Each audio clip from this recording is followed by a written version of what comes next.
Perkenalkan, saya Siti Rahma dari kelompok 5 dengan nomor NPM 2315310083. Saya Milinia Amira Putri dengan NPM 2325310119. Perkenalkan, nama saya Cika Simbolon, NPM 23153100076. Perkenalkan, nama saya Rama Sitohang, NPM 2315310279.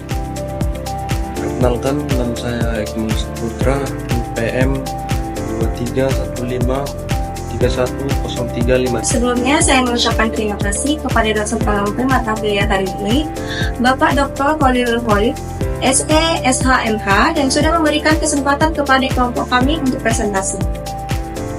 Hari ini, kelompok kami akan membahas tentang rekrutmen dan seleksi. Saya akan menjelaskan mengenai definisi rekrutmen. Menurut Faustina Cardoso Gomez, rekrutmen merupakan proses mencari, menemukan, dan menarik para pelamar untuk dipekerjakan dalam suatu organisasi. Rekrutmen merupakan proses komunikasi dua arah. Pelamar-pelamar menghendaki informasi yang akurat mengenai seperti apakah rasanya bekerja di dalam organisasi bersangkutan. Organisasi-organisasi sangat menginginkan informasi yang akurat, seperti apakah pelamar-pelamar tersebut jika kelak mereka diangkat sebagai pegawai. Selanjutnya, saya akan membahas tentang tahap-tahap rekrutmen. Yang pertama, menganalisis kebutuhan, posisi, dan jabatan yang dibutuhkan perusahaan. Langkah pertama dalam proses rekrutmen adalah menganalisis kebutuhan perusahaan. Yang kedua, merencanakan proses dan sumber perekrutan karyawan. Yang ketiga, jika dilakukan secara terbuka, perusahaan akan memasang iklan lowongan kerja berbagai bentuk media. Yang keempat, memproses lamaran kerja dan melakukan wawancara terhadap pelamar. Yang kelima, memilih kandidat yang sesuai dengan perusahaan membuat penawaran kerja secara tertulis. Yang keenam, menerima karyawan baru yang sudah dilakukan dan sesuai kriteria sesuai harapan perusahaan. Selanjutnya saya akan membahas tentang langkah-langkah seleksi. 1. Pemilihan surat lamaran. Menyeleksi surat lamaran artinya memilih surat-surat lamaran dan mengelompokkan atau surat lamaran memenuhi syarat dan surat lamaran yang tidak. Kedua, pengisian belangko lamaran. Pelamar yang dipanggil diharuskan mengisi belangko atau formulir lamaran yang telah disediakan. Ketiga, pemeriksaan referensi. Memerlukan referensi adalah meneliti siapa referensi pelamar dipercaya atau tidak untuk memberikan informasi mengenai sifat dan perilaku. Keempat, wawancara pendahuluan. Dalam wawancara pendahuluan, pemimpin atau tim penyeleksi perusahaan mengadakan wawancara formal dan mendalam dengan pelamar. 5. Tes penerimaan. Tes penerimaan adalah proses untuk mencari data calon karyawan yang disesuaikan dengan spesifikasi jabatan atau pekerjaan yang akan dijabat. Keenam, tes psikologi adalah proses menguji atau mengetes kemampuan mental pelamar untuk mengukur apakah mental yang sesuai dengan yang diinginkan.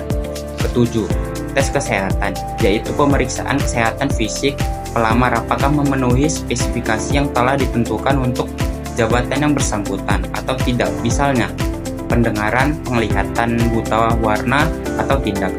8. Wawancara akhir atau atasan langsung kepala bagian atau atasan langsung mewawancarai pelamar untuk memperoleh data yang lebih mendalam tentang kemampuan pelamar.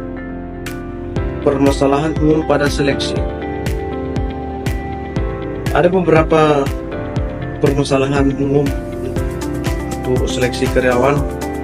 Salah satunya, data calon pelamar kadangkala ada yang dipalsukan dengan tujuan agar bisa lolos tes terhadap administrasi.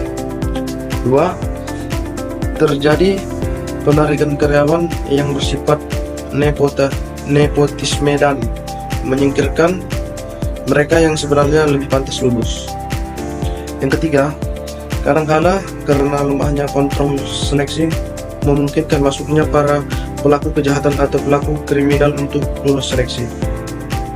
Yang keempat, tim rekrutmen dan seleksi ada kalanya tidak memiliki tingkat emosional yang tidak stabil dan terkendali dengan baik sehingga keputusan kemungkinan ada kesalahan.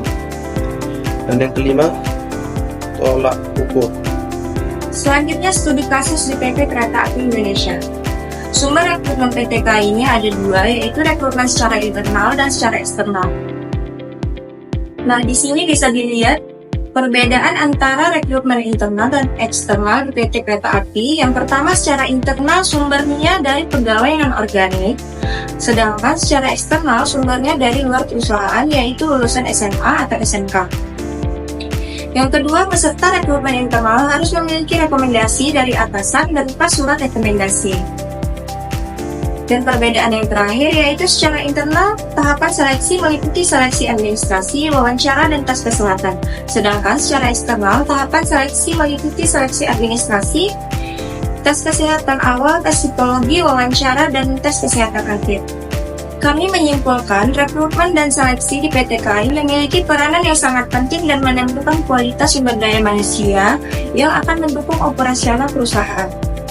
Proses ini tidak hanya bertujuan untuk mengisi posisi yang kosong, tetapi juga memastikan bahwa individu yang terpilih memiliki kompetensi dan kemampuan yang sesuai dengan kebutuhan perusahaan. Dengan menerapkan prinsip-prinsip seperti proses yang terstruktur di PT KAI dapat meningkatkan efektivitas proses rekrutmen dan seleksi, yang pada gilirannya akan mendukung tercapainya tujuan strategi perusahaan. Dengan demikian, saya akhiri presentasi hari ini. Mohon maaf apabila ada kekurangan. Terima kasih.